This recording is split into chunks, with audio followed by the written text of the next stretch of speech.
For decades, Hollywood kept its most startling secrets locked behind the glamorous smiles and carefully crafted publicity shots of its greatest stars. But now, long after both men have passed, Lee Marvin's truth about Cary Grant has come to light. And it's not the story fans were prepared for. Cary Grant, the suave leading man who could charm the world with a single grin, was known for his elegance, wit, and seemingly effortless stardom. But beneath the tuxedos and candlelit smiles, Grant carried a shadow, one that only a few were bold enough to speak about. Lee Marvin, the rugged, no-nonsense star of classics like The Dirty Dozen, was known for his tough guy persona, sharp tongue, and willingness to speak plainly, especially when others wouldn't. So when Marvin finally revealed what he really thought of Cary Grant, the industry shook. The truth wasn't a tale of feud or rivalry, but rather of quiet disappointment and buried respect. Marvin shared during one rare and candid interview that, while he deeply respected Grant's on-screen prowess, he was stunned at how different the man was behind the scenes.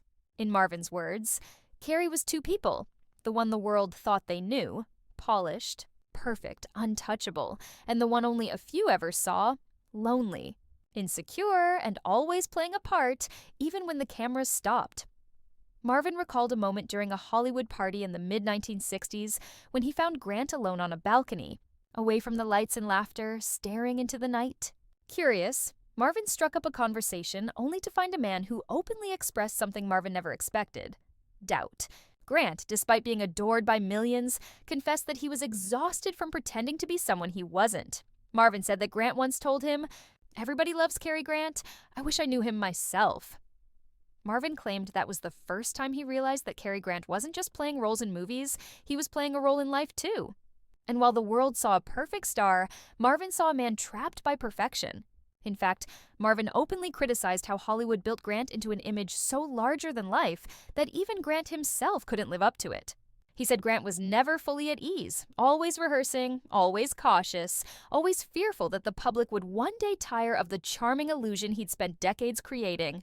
According to Marvin, Cary battled silently with the pressure of maintaining his superstar glow, something Marvin swore he'd never allow in his own life.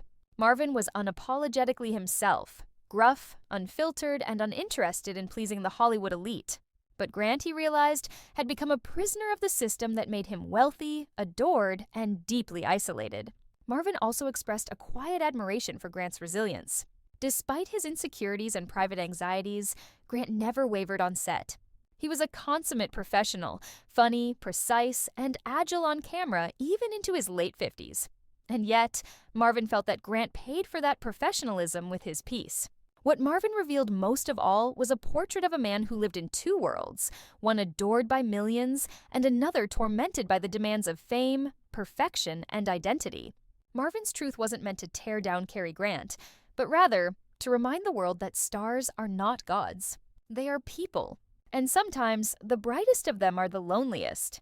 Marvin said that learning this changed the way he viewed fame forever.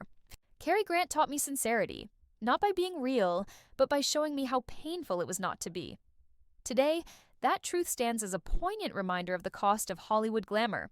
And in Lee Marvin's eyes, Cary Grant wasn't just an icon, he was a man searching desperately for himself in a world that only wanted his shadow.